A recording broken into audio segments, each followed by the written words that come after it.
All right. I call it the possible dream. Right? We're going to reach that unreachable star because it's in us. It didn't go anywhere. It's right where we are. That almost rhymes. We'll put that in the song. Oh boy, I don't know about you guys, but I'm about done with this pandemic. How about you? I missed Christmas totally. We're almost to Easter. Last week I was saying instead of Lent is the first Sunday in Advent. Because I missed Christmas completely. It's only 4 months difference. I don't know how I missed that. But anyway, we're in the Easter season, and that's wonderful. I'll never get used to the pandemic. I mean, there's one thing I'll never get used to is walking into a bank with wearing a mask.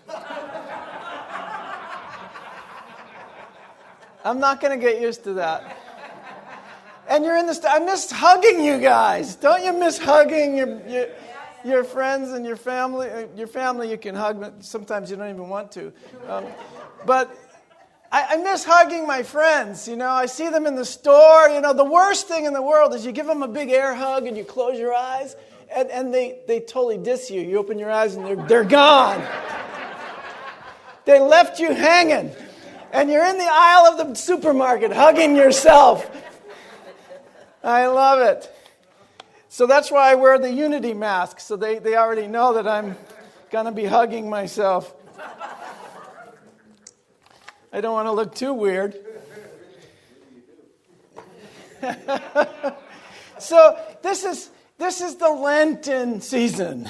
And it's the second Sunday in Lent. And we have this wonderful book that we're going to be reading from today, Keep a True Lent by Charles Fillmore, which is one of our Unity classics. And the idea for today, the word for today is imagination, which is one of our spiritual powers, imagination. But it also is the last Sunday of Black History Month. So I want to honor one of our wonderful, iconic women of color in Unity. And her name is Reverend Dr. Johnny Coleman, the late Reverend Dr. Johnny Coleman. And we're going to be looking at the Lenten season as a journey of healing instead of a journey of sacrifice, instead of a journey to the cross. We're going to look at it from a bright new perspective. And we're going to see the possibility of our own resurrection, really our own realization of the Christ within us.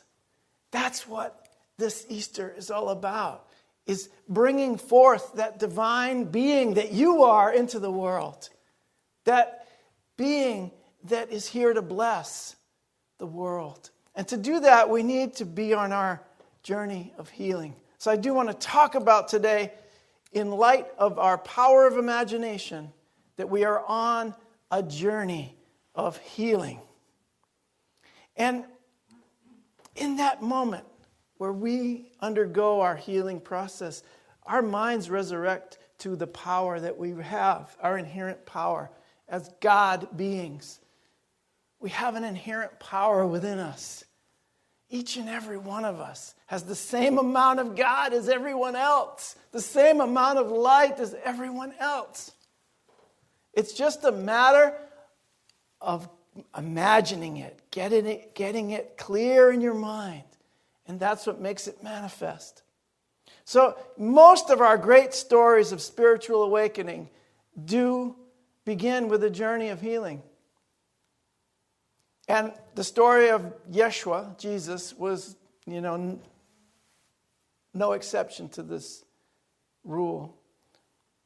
But I'm going to talk about that on Easter. So today I want to talk about, first of all, Myrtle Fillmore, and then Johnny Coleman, Reverend Johnny Coleman. Myrtle Fillmore, as you know, began the Unity movement from an experience of healing.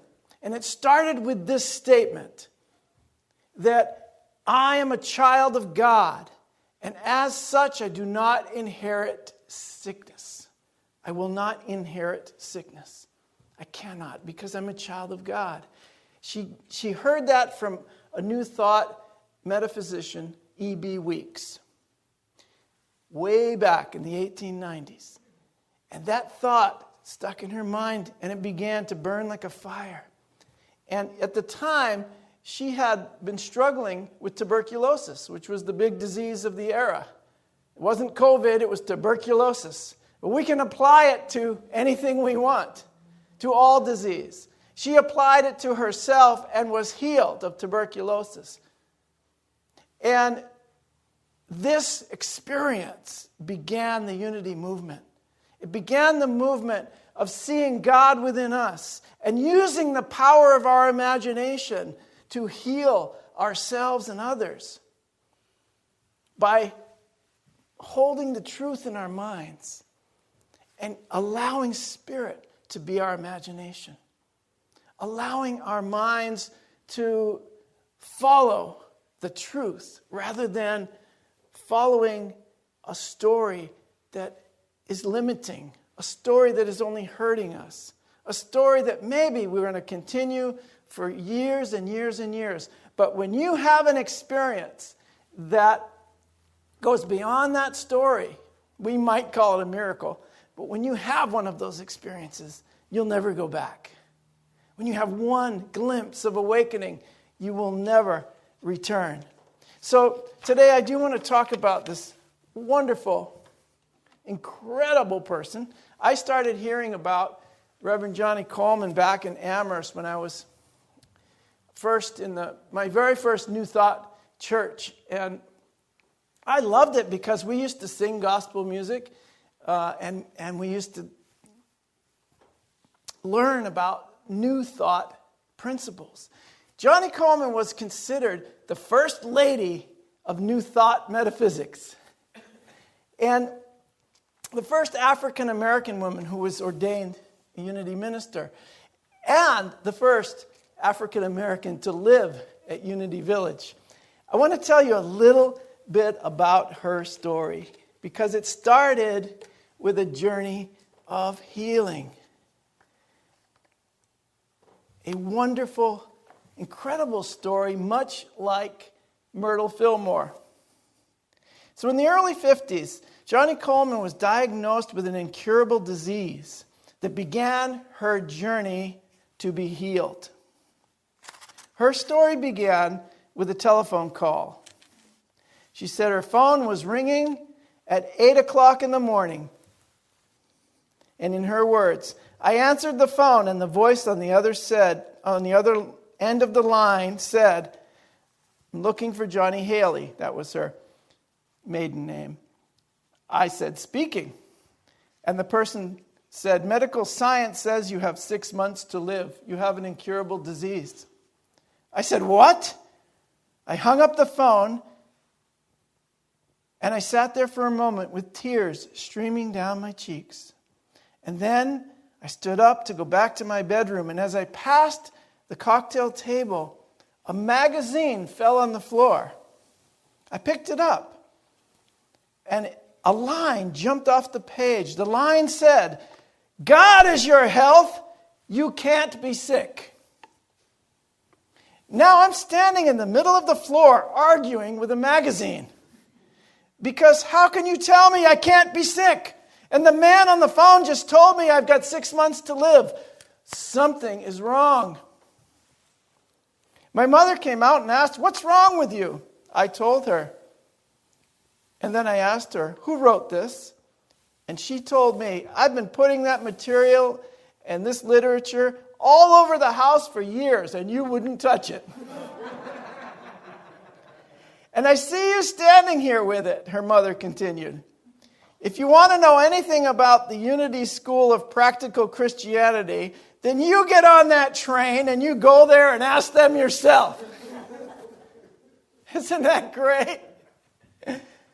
I love it. Fine, she says, I'll go and ask them. She went to the train, she went to Kansas City, and at that time it was called the Unity Farm, now called Unity Village, in Lee's Summit, Missouri. And when she walked through the gates, she said, something hit me. As if I walked through and began to feel a way that I had never felt in my life. The place was so beautiful, and everything was so perfect. Even the squirrels were sitting up on their little hind legs to say hello. It was like a place I had never seen. While standing in awe, one of the Unity teachers walked up to Johnny Coleman and began a conversation. So Johnny had told the teacher that she only had a few months to live. And the teacher said, "You don't have to die." But Johnny told the teacher, "I really don't want to die because I have not yet learned how to live." And the teacher said, "We will teach you how to live as long as you want to live." Remember that line. We will teach you how to live as long as you want to live. I said, "This is the place for me. Sign me up." That's what Johnny said. Reverend Johnny Coleman, sign me up. And I'll stop. Oh no, I'll go along a little bit more. She said, "Sign me up." Then she rushed back home, gathered her belongings to prepare for the summer-long sessions at Unity, which lasted for 4 years, making her the first African-American student to live at Unity Village. She says, "I can't tell you when I was healed. All I know is that the healing took place and I became whole." She stopped focusing on what was said to be wrong and started focusing on her purpose. She started focusing on wanting to live.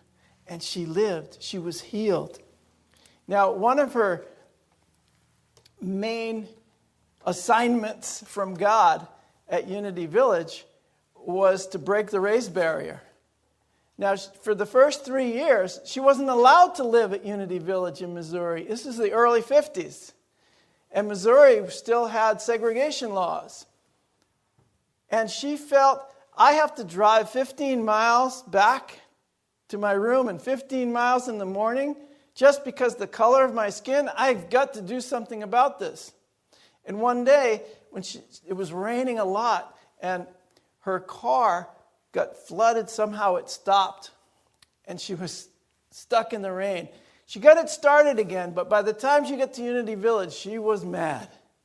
And she stormed into the dining hall and threw down her coat and said, "I had enough of this." She says, "There's no reason why I should not be living on campus." And you know what they said? We were thinking the same thing. So that year, they moved her onto campus. But she had many race barriers to break even after that. They didn't let black and white people in the swimming pool together. So one day she went and pushed all the kids into the swimming pool. And as they were having fun with each other, she said to the crowd, she said, "You see, the black didn't wash off in the water. So it's all right." Like somehow they're afraid they're going to catch the blackness. I caught the blackness. I like it. So, you know, this part of us that we've been holding outside of ourselves is going to be so important for us to welcome back in order to be whole, to be who we are, to be who we're meant to be, because we're all part of each other. Literally, as we breathe in and breathe out, our molecules are being exchanged. This body is not solid. It is a fluid energy system. I'm breathing it in, I'm breathing it out. You're breathing it in and breathing it out. And so we are exchanging molecules all the time. The important thing here to note is that this person experienced the truth that practical Christianity of unity, metaphysical Christianity, had to offer. Later on, she started her own organization, her own church in Chicago, and it became the biggest New Thought mega church of the time. And this could have been unity, but because of segregation, it wasn't. And it became her church. It became her unique ministry. Now, the important thing to note about this is that she used the same principles New Thought metaphysical principles that Myrtle Fillmore used to heal her body. And she was healed in body, mind, and spirit, and went on to teach it to hundreds of thousands, if not millions of people. What a blessing.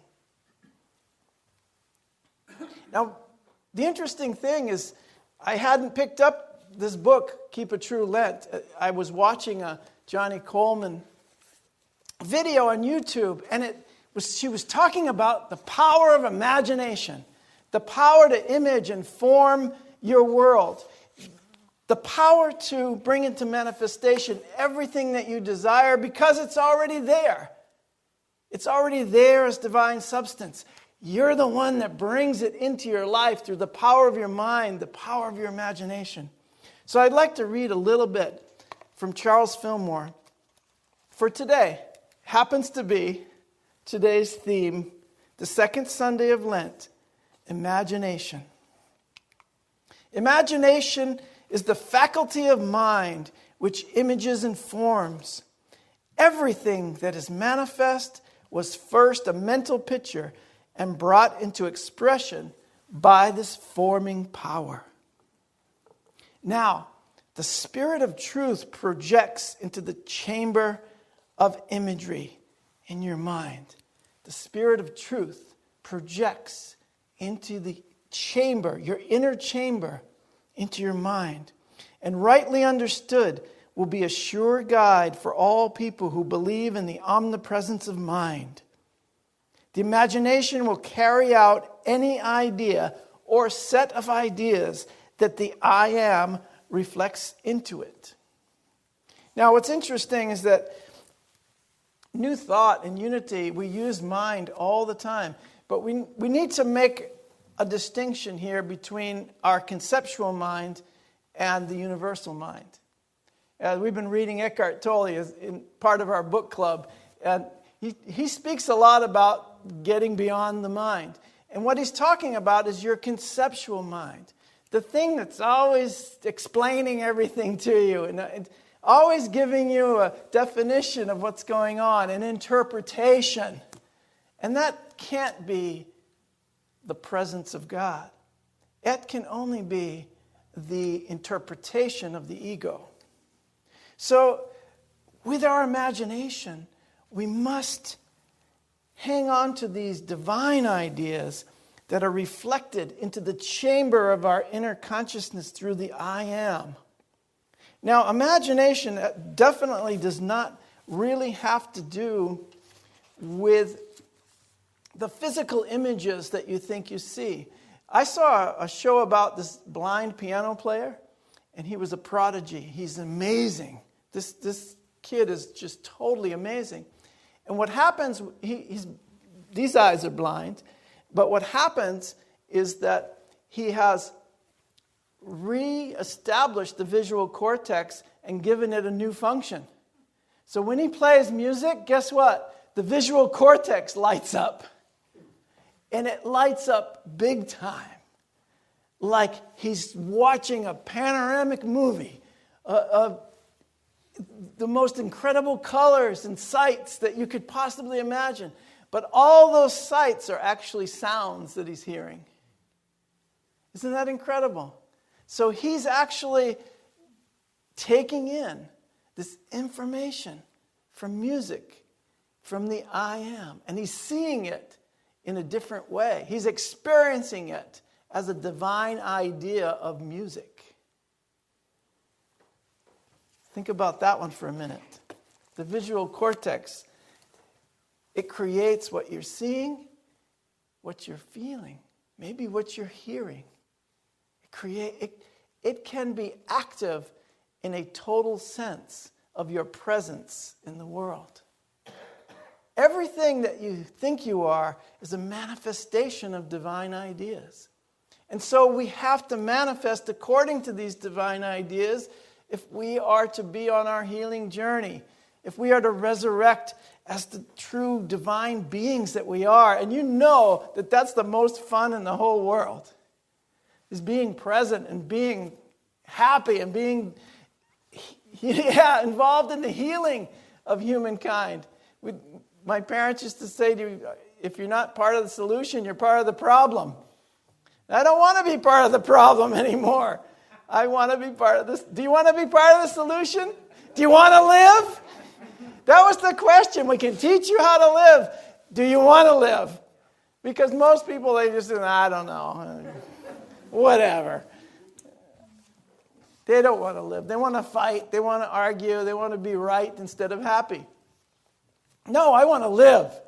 I want to be on the healing journey. So, with my imagination, I lay hold of perfect ideas. And I clothe them with substance. My body is the product of my mind. In my communication with God, the imaging power of my mind is playing an important part.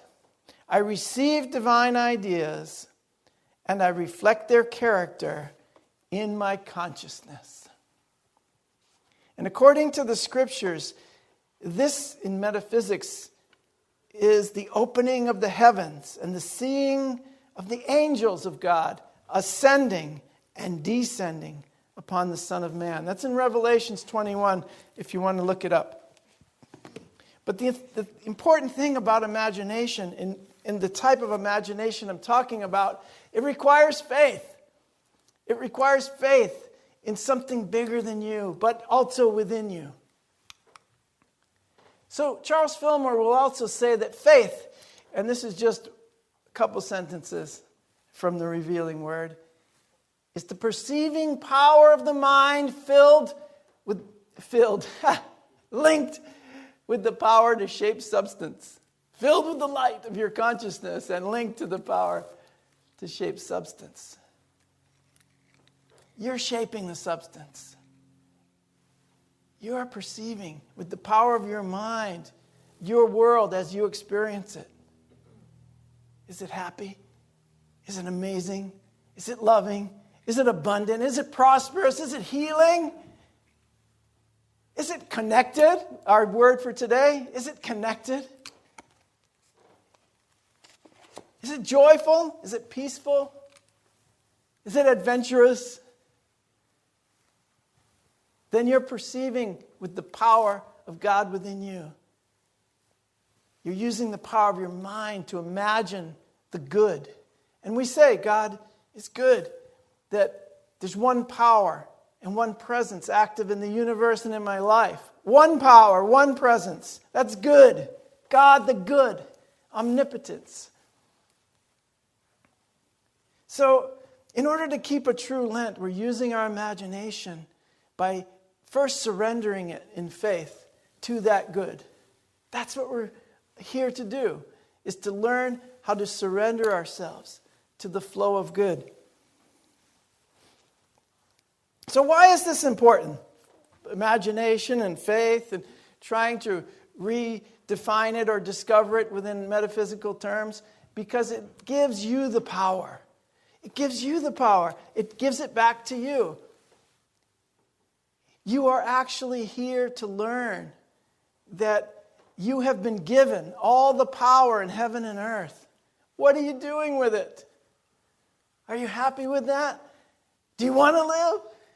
You know, it reminds me, we have so many stories of the same kind of healing. We're on a healing journey together. You know, this is a moment where I'm remembering our latest miracle is our friend Patricia McPartland, who was told she didn't have long to live. She should go home, take the hospice care home with her, get ready to die. And she's like, what? What kind of therapies am I going to have? What kind of help are you going to give me? Well, we don't think that, there's anything else we can do for you. So I called her up in the hospital and I said, Patricia, there is something that I can do for you. If they can't do something for you, I can pray with you right now. And we can imagine exactly what you want. And that's what's going to happen. And I said, Patricia, do you want to be here? Do you want to live? She said, absolutely. And since that moment, since that very moment where she said absolutely, she started her healing journey. And she's almost back to normal right now. She's had some help from some of our healers here. But she is almost back beyond normal. She's magnificent. She's an incredible lady. This is the second time she's beaten cancer. She beats it because it's nothing to her. God is my health. I cannot be sick. That's the idea that she holds in her mind.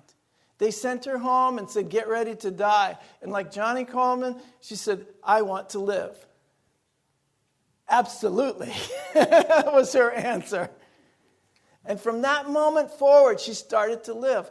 I know another one who comes here, Sharon Christensen, one of our service assistants who beat cancer. Just before the pandemic, she had been going through a lot of those treatments. She's on the other side now. There are several people who have beaten a lot of things around here, who have gotten beyond the idea that you can be sick, that get beyond the idea of the diagnosis. One thing I learned very early in ministry when I was a hospital chaplain, this is a long time ago, and I talked to the doctor in the psychiatric ward, and he said, remember that person is not a diagnosis, that they are a person. That's a person you're talking to, not an illness. They may have symptoms, they may go through things, but listen to me, you are here to talk to a person, to pray with a person, to identify with the person. You're not talking to a diagnosis. I was like, wow. I'm going to take you back to seminary with me. Everybody needs to hear that. And so all the labels that we give each other, you're not that. You're so much more than that. And so I want us to practice now. This is our time. We're going to practice. Are you ready? Okay. Everybody together, we're going to practice this. Slowly. Together. I am on a journey of healing. Together. God is my health. I cannot be sick. I will enjoy perfect health in my body. Oh, I forgot this. We've got to say it again. I can and I will enjoy perfect health in my body. Next one. God is my source and my substance. I can and I will enjoy overflowing abundance. Next one. God is my heart. Ready? God is my heart. I can and I will experience healthy, loving, fulfilling relationships. Nice. Some of you have to say that one again. Why are you laughing? Let's say it again. God is my heart. I can and I will experience healthy, loving, and fulfilling relationships. Thank you. Ready? God is my mind. I can and I will imagine the best life possible and begin to live it today, right now. Thank you. Next one. I bring into manifestation the desires of my heart according to divine law and by practicing spiritual principles. That's how we do it. Amen. All I desire is already mine. Let's say that again. All I desire is already mine. Amen. Thank you, guys. Happy journey of healing. We'll see you at the resurrection.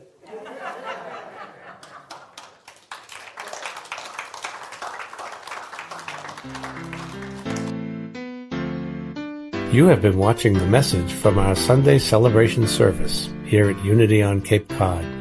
providing a positive path for spiritual living. Please join us every Sunday morning at 10 a.m. at 147 Walton Ave, Hyannis, Mass., and visit us online at unityonCapeCod.org. This video was made possible in part through a grant from Unity Worldwide Ministries and the Templeton Foundation.